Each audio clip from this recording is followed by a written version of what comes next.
I would, you know, even if I got like paid on top of doing the wedding, because I'm assuming the like kind of the reason why people apply for that share is that you get a free wedding, right? Yeah. Yeah. But like, man, organizing a wedding seems like one of the easiest things to get wrong in life. Like, I thought about this. That is the most nervous. Yeah. I thought about this and I was like, God damn, just the like, because you know, like, all right, you have friends, right? But like, not every friend you want to come to your wedding, right? And so that must be so fucking awkward deciding like, you're a good enough friend, but like, I don't know if you're like good enough for the wedding. I can barely organize a boys' night out, let alone a fucking because wedding. also like you have like how many friends do you have, right? And like where do you draw the line on who's close enough? How do you decide? Is it like a mutual thing? You're like, no, I don't like Ted. No, Ted, like Ted sucks. wedding politics is like definitely a That thing. seems so difficult. Like my cousin went through it as well, and it's just.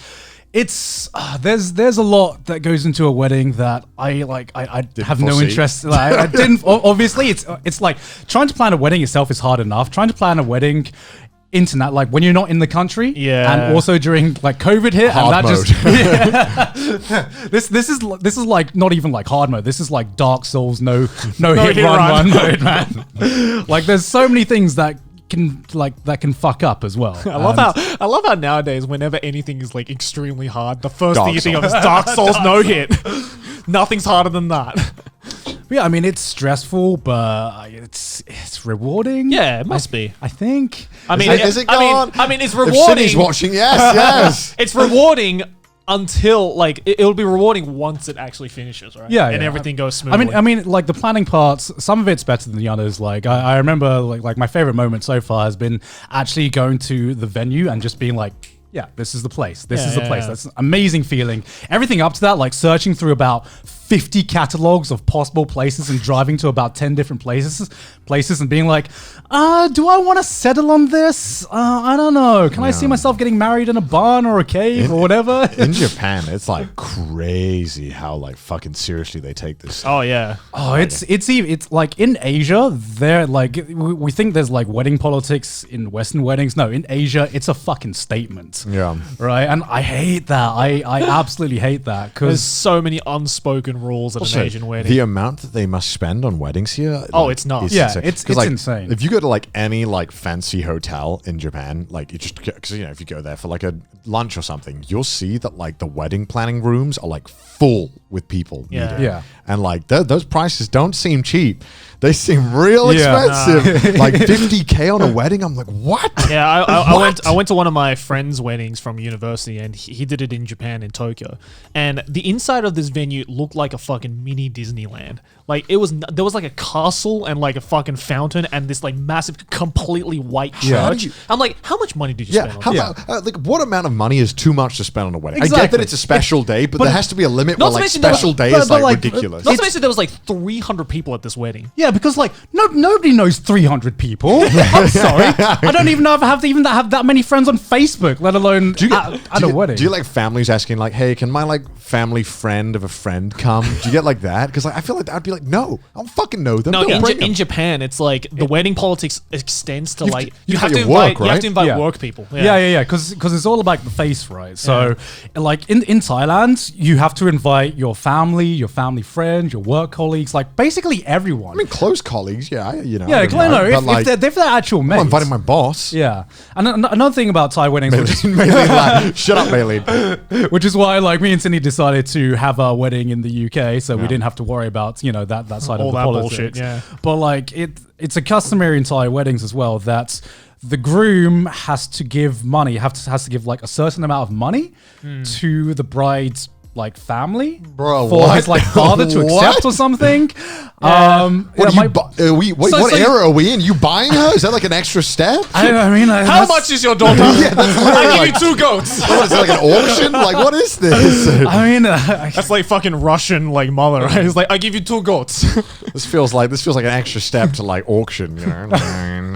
Yeah, I mean, it's something that I don't agree with, and I've seen like some of my family members do it, and I'm just like, yeah, I don't know, I kind of don't agree with this. Is that where it comes from? Like, where does that come from? That like, honestly, I have no idea. I'm just wondering, does it come from something more sinister, like way back that used to be? Like, It must do. right? It must do. I mean, I'm not sure how the custom started because like it's something that I've attended Thai weddings and I've seen happen. I've never kind of asked where where this came from. I just kind of was just like, yeah, I don't think I want to do that. So you guys just kind of do it. Did you buy, Mum? but I mean, A like, cheap price. I did it a deal, son. I mean, it's I also bargained hard. I mean, it's also like the same customary where it's like the bride's dad is expected to pay for the wedding, right? Yeah, and I'm yeah, just like, no, that shouldn't be the case either. Yeah. Right. I'd like it's to me a wedding. There's so many customaries to weddings that revolve around money that I just don't understand. I guess because like maybe I mean that was common. That's pretty common in the West still, right? That the other person the bride's parents will pay. Yeah. But I mean, it's understandable when marriage used to be way younger, at like 21. Yeah. 20. Yeah. Like, I get it then because you're not going to have any money. But now people are getting married at what, like 27, 30, 35. So it's like, I mean, you probably should have your own money by then, like You normal. probably should be planning a wedding if you're unemployed at 30. Yeah, maybe. You're just dissing her. I mean, just saying. Yeah, I mean, I'm just sorry for that guy who just like had like 5 children and all of them ended up being daughters, and he's like, fuck, come on, son. Oh god. It's like the like aging population like pyramid thing where it's like it won't bite you now, it'll bite you later. Yeah, because isn't that like I remember I saw like this. I don't remember if it was a Vice documentary or some kind of documentary on YouTube where like I forgot which country it was, somewhere in the Middle East where like they still have the tradition of like wife napping. Where it's like they did I forgot which country it was, but I remember I saw this documentary and there's this tradition, quote unquote tradition, I've heard of this. where guys, if they find a girl that they find attractive and they see as wife material, some of them will actually like dead ass kidnap them, like in broad daylight, take them back to their parents' place, and the girl is then forced to get married to this guy. What is this, like fucking real life Pokemon? This sounds like Yeah. RuneScape. This sounds like RuneScape. Yeah. Bro. and like traditionally the girl can't decline it. Really? Yeah, so like she has to get married in, and there's all this, and this documentary I saw is like it's so fucking disturbing because there's these girls who are literally just breaking down while they get the veil put on top of them and shit, and it's just. It's fucked. Oh. I wish I could remember the name of the documentary. Literally, the Trash Taste podcast. As I was like, there was this thing. I don't remember that. Yeah, like we don't. Just look it up. If you look up like wife napping, I think it's called Trash Taste podcast. Early onset Alzheimer's. Like, we're just fucking forgetting. We forget everything here. Fuck. We can't remember anything. We're fucking useless. This thing I saw on the internet that I vaguely remember. That is one detail I remember that I want to talk about now and just share to the world. It's not fucked up. I remember a perfect example of that. I think was there was one episode we were talking about like how very rarely like anime uses English like songs in their openings and endings, and we're bringing up all these titles, and we're like, oh, I'm sure there's other ones we don't know. All the titles are like JoJo. Yeah. Hello. You know that one show you're all obsessed about? I just forget everything all the time. Yeah. I feel like when you put on the spot, especially when you put on the spot, and like, you're recording. It's just never take our word on anything. That's just the golden rule. Just never take our word on anything. We are not liable for anything that we. Yeah.